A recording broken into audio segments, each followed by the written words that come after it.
said, I have a 14-year-old kid. He's going to be heavyweight champ of the world. His name is Mike Tyson. Please tell him to listen to me. He don't know I heard him say that. I was listening. I'm always, every time he talks on the phone, he's talking to very important people sometimes. Norman Mailer, Bud Schurberg, all these great writers and stuff. So I'm always on the side, hear what he's talking about and stuff. He said the young black, he's 15 or something, he's going to be champ of the world. Tell him to listen to me. So he called me and I act like I didn't know. Duh. So I was on the phone and I'm on the phone, I'm crying. And he was saying, but I said, when I get big, I'm gonna get him for you. I'm gonna revenge you. I'm gonna restore your honor. Welcome to the channel. You're now watching C. Anthony Ring Kings. Today's feature, I Am Mike Tyson. Michael Gerard Tyson, born June 30th, 1966, competed from 1985 to 2005. Nickname, I Am Mike. In his early career, he was called Kid Dynamite. In his later years, known as the baddest man on the planet. He was undisputed heavyweight champ from 1987 to 1990. He won his first 19 professional fights by knockout, 12 in the first round. He stands 5'10" with a 71-inch reach. His record, 50 wins, 6 losses, and 44 knockouts. Tyson won his first belt at the age of 20. He holds the record for the youngest boxer ever to win the heavyweight title. Michael grew up in the Brownsville section of Brooklyn. In 2020, on a podcast called Impulsive, Tyson said he had been arrested 40 times by the age of 12. He lived a life of crime, from snatching jewelry to picking pockets. He did it all. Then I got locked up, became a criminal. I'm knocking people out, taking their money. So, listen, I'm fighting men. I'm 12 years old, I'm 11 years old. I'm fighting men, I'm fucking up men, 20 years old. Mm-hmm. So, I become the knockout guy. I'm knocking out guys and we're going in their pockets. And so my whole life has been violent and I'm not a violent person. Yeah. His mother was always there for him. She would rush to the police station to pick him up as soon as he made the call. His mother, Lorna Smith, passed away when he was 16. Around this time, his friendship with Cus D'Amato started to grow. D'Amato became his mentor and his trainer. Ring Kings, Mike Tyson, Episode 1. He moved in with Cus D'Amato, who became like a father figure to him. Cus D'Amato was a legendary trainer who saw something special in Mike Tyson. Mike was young, eager, and hungry to become champion. He won numerous medals, state and national championships.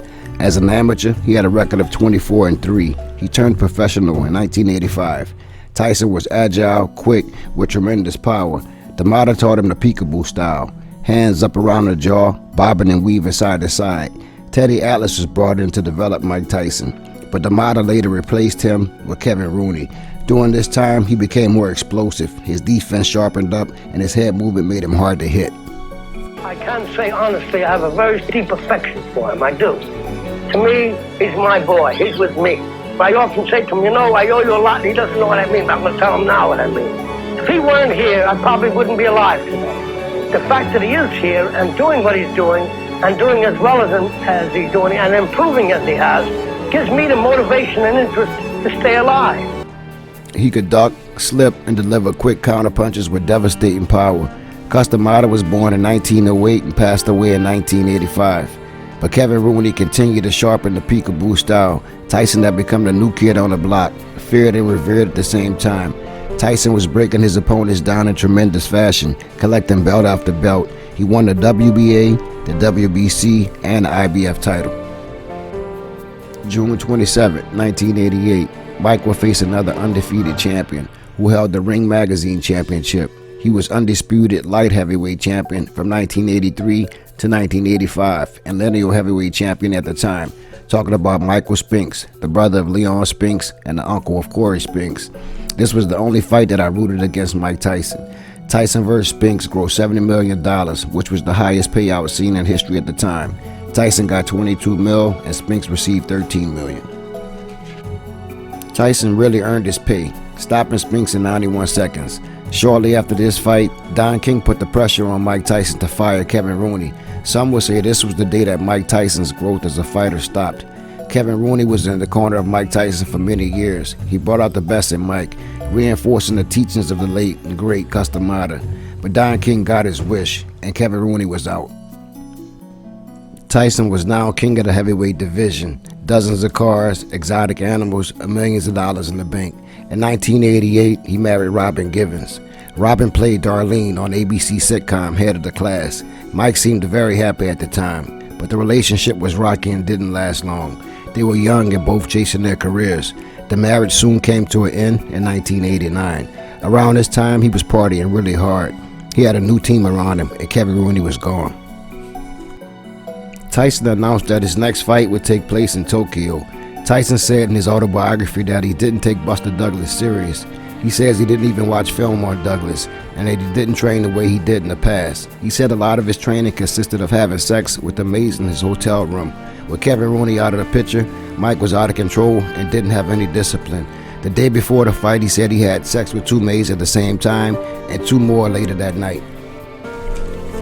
Fight night, February 11, 1990, Mike Tyson vs. Buster Douglas. Douglas was a 42-1 underdog. His mother had recently passed away. He felt he was underrated and didn't have much to lose. From the opening bell, Buster went to work. He had a long, snappy jab that threw Tyson's game plan off. He showed no fear. Through 4 rounds, Douglas had threw 140 jabs and landed in half. In the 5th round, Tyson's eye began to swell. His corner wasn't prepared. They didn't even have an ice bag, so they used a latex glove filled with cold water instead. Tyson was uninterested and lethargic. He was down on the scorecards. In the 8th round, Mike turned up a little bit. He went after Douglas. He slipped a punch and delivered a powerful uppercut that floored Douglas. Douglas recovered and continued to box beautifully. Tyson's lack of head movement made him easy to hit. Without Kevin Rooney in the corner, Tyson was on his own. Buster could smell blood and started to put together more combinations. In the 10th round, he dropped Tyson. He struggled to make it to his feet, but couldn't beat the count. KO, knockout victory, James Buster Douglas, the biggest upset in boxing history. After the fight, it was evident Tyson's upper body movement wasn't the same without Rooney in his corner. He was becoming stationary, easy to hit. In 1991, Mike would have some classic fights. March 18, 1991, Mike Tyson versus Donovan Razor Ruddock. Ruddock listed at 6'3", weighing 228 pounds, with an 82-inch reach, 11-inch reach advantage over Mike Tyson. Ruddock would withstand Mike Tyson's early attack, going toe-for-toe, blow-for-blow with Mike early in the fight.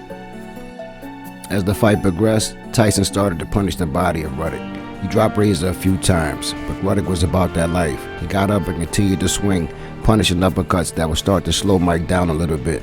Ruddock came to fight. After going back and forth swinging haymakers, Tyson's flurry had Razor off balance as he went back to the ropes. Richard Steele stepped in and stopped the fight. 7-round TKO victory, Mike Tyson. After that, a big fight broke out in the ring. Both camps were at it, and Richard Steele had to have security escort him out of the ring. Before the fight, Team Ruddock requested a referee change because Steele was known to stop fights prematurely, but their request was denied, so there was a rematch, June 28, 1991, Tyson vs. Ruddock 2. This fight picked up where Part 1 left off. Both fighters swinging bombs, going for the knockout early. In the 2nd round, Mike dropped Donovan with an overhand right, then dropped him again in the 4th round. Tyson put together better combinations in this fight, but Razor wasn't going anywhere. In the 11th round, they went low blow for low blow, and at the final bell, Tyson was victorious. Later in 1991, Tyson will be charged with rape. In 1992, he was sentenced to 6 years in prison. Tyson was released after serving close to 3 years in prison. He was released for good behavior. In a DJ Vlad interview, Tyson said he had to have sex with a prison counselor to get early release. When he got out, his celebrity status grew more and more. Around this time, he was real good friends with Madonna, and he had became real close friends with the late, great Tupac Shakur. August 19, 1995, Mike Tyson vs. Peter McNeely. This was the comeback fight, first fight in 4 years. From the opening bell, Peter came out throwing bombs and was quickly dropped 10 seconds into the fight. Mills Lane gave him a standing 8 count. He continued to fight and was soon again dropped in the 1st round, and the fight was stopped 89 seconds into the fight. Iron Mike Tyson was back. September 7, 1996, for the WBA Heavyweight Championship, Mike Tyson vs. Bruce Seldon. This fight was over in the 1st round. Richard Steele stepped in and stopped the fight. TKO victory, lasting only 1 minute 49 seconds.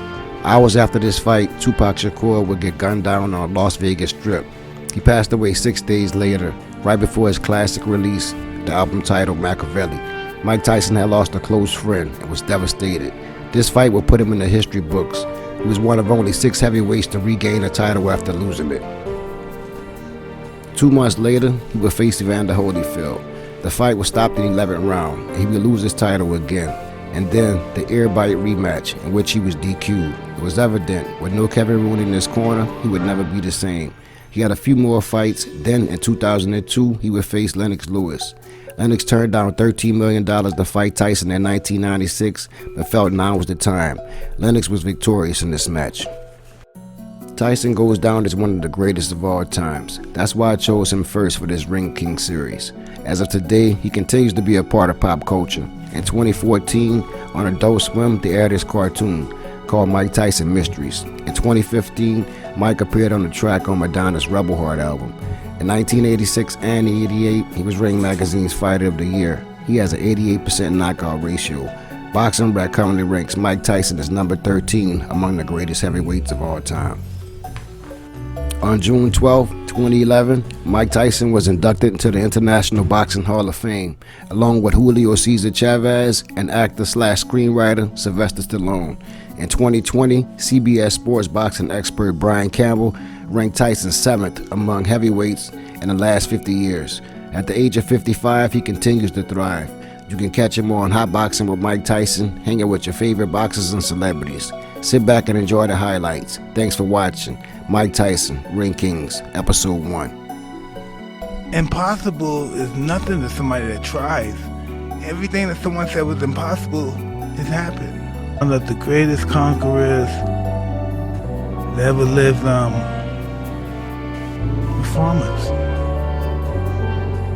Farmers, sheep herders. I learned greatness was the willingness to die.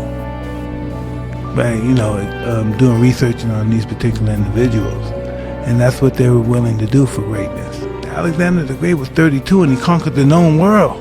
Who you were right now, you'd be really limited, because life is about change. You're gonna be then 5 years from now, you'd be a different person, won't be this person. It's very difficult when times change to change with the times, Right. and you have to be conscious of that. And the times is not the people around you. The time is the development and time you have left on this planet that you have to develop who you are.